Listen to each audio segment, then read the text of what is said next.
This was a disgrace. This was a rigged trial by a conflicted judge who was corrupt. It's a rigged trial, a disgrace. They wouldn't give us a venue change. We were at 5% or 6% in this district, in this area. This was a rigged, disgraceful trial. The real verdict is going to be November 5th by the people. And they know what happened here, and everybody knows what happened here. You have a Soros-backed DA and the whole thing. We didn't do a thing wrong. I'm a very innocent man, and it's okay. I'm fighting for our country. I'm fighting for our Constitution. Our whole country is being rigged right now. This was done by the Biden administration in order to wound or hurt an opponent, a political opponent. And I think it's just a disgrace. And we'll keep fighting. We'll fight till the end, and we'll win, because our country's gone to hell. We don't have the same country anymore. We have a divided mess. We're a nation in decline, serious decline. Millions and millions of people pouring into our country right now from prisons and from mental institutions, terrorists, and they're taking over our country. We have a country that's in big trouble. But this was a rigged decision right from day one, with a conflicted judge who should have never been allowed to try this case, never. And we will fight for our Constitution. This is long from over. Thank you very much. Kevin and Joe, the Times, the only paper so far that's got the Trump verdict on its front page. Kevin, I trust you've seen it just now. First of all, the picture. What do you make of Donald Trump in big close-up there, in blue, hands clasped together, staring straight at the camera? Yeah, he's blue in more ways than one now. Yes. Yeah, I mean, it's a great picture. That face, just staring down the barrel of the camera. We've seen it so many times during the trial. And it's just absolutely remarkable, really. 34 counts guilty in all 34. And I guess now the big question is whether or not this will impact on his chances of re-election to the White House. The verdict, I believe, is on July the 11th. Yes. He could potentially, not the verdict, sorry, the sentencing, he could potentially go to jail, which would be, even more remarkable than all these guilty verdicts. But yeah, as I say, we need to wait and see what it means for his re-election chances. And up until now, everything that would ordinarily, you would think, impede his chances and harm his opinion poll ratings seems to make him even more popular. So it'll be interesting to see whether this eventually is the straw that finally breaks the camel's back and maybe makes the American public think twice about whether he should be allowed back into the White House again or not. But regardless of that, it's still a remarkable news story and perfect timing for the first editions in this country. Yeah, indeed. And Joe, just looking at this paragraph in the first column there, any sentence is expected to be pending an appeal, which could take a year. If Trump becomes president in that time, he could not pardon himself, as a verdict was reached in a state rather than in a federal court, but the office would shield him from any prison sentence. It's a remarkable system, isn't it? It's unbelievable, to be perfectly honest, Henry. I must say, well done to the Times for getting that out.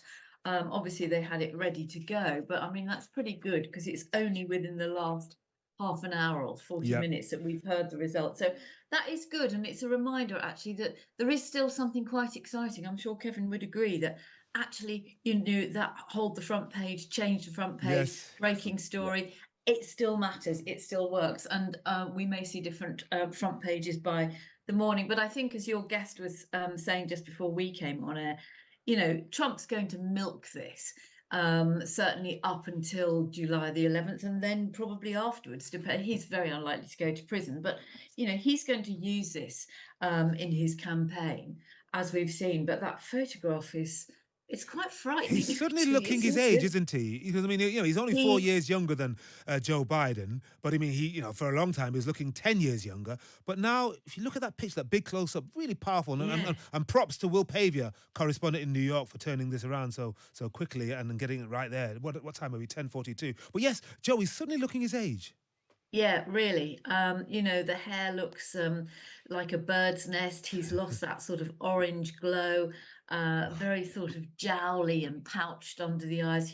He looks angry, but Yeah. actually he also looks surprised, I think. Yeah, yeah. And Kevin, just looking at the column on the right of the front page there, we've got a list of some of the witnesses: David Pecker, the former publisher of the National Enquiry, and Michael Cohen, the former lawyer who actually did the deal with Stormy Daniels herself. I mean, whatever you think of them or their character, I mean, they were at the heart of whatever took place, and the jury believed them. Absolutely. Trump's defense tried to paint Michael Cohen as a serial liar, untrustworthy, imploring the jury not to believe a word that he said. Clearly, he has turned on his former boss quite dramatically, and the jury have rejected those arguments and have clearly believed his testimony. Regardless of how you look at it, it is a hammer blow to Donald Trump. But Joe's right, he will use this. He will try his best, and we've already seen it with his immediate reaction outside the courtroom. He will try to use this to his political advantage. He will play the victim, which up until now has proved remarkably successful for him politically. But you just wonder whether the American people, they were sick and tired by the end of his term in office of the constant chaos and controversy surrounding him. And this may well make them realise that if he was to get in again, it's not going to be any less controversial or any less chaotic than it was the first time around. And if, in fact, it could be even more so. So yeah, as I say, those first opinion polls in the wake of this verdict will be absolutely fascinating. Yeah. And we've now, Joe, got the front page of the Telegraph. It's just, again, a big close up of Donald Trump with eyes closed this time. Trump guilty is the headline. And we see, or we read, that the former president was unresponsive after the verdict was delivered. But he then went on to blame the Biden administration for his conviction. He described himself as a very innocent man who was the victim of a rigged trial. And then later down that column, Joe, says here, the decision will likely be welcomed by Joe Biden's campaign. Now, you're a former Lib Dem advisor, former political advisor. What do you think the calculations will be in the Biden administration and his campaign team about how to react? Because if they crow too much, then it may shore up positions and it may make independents think, well, actually, this was a rigged trial. But if they go too soft, then they'll be accused of going high when the other side has gone low and they could lose the advantage.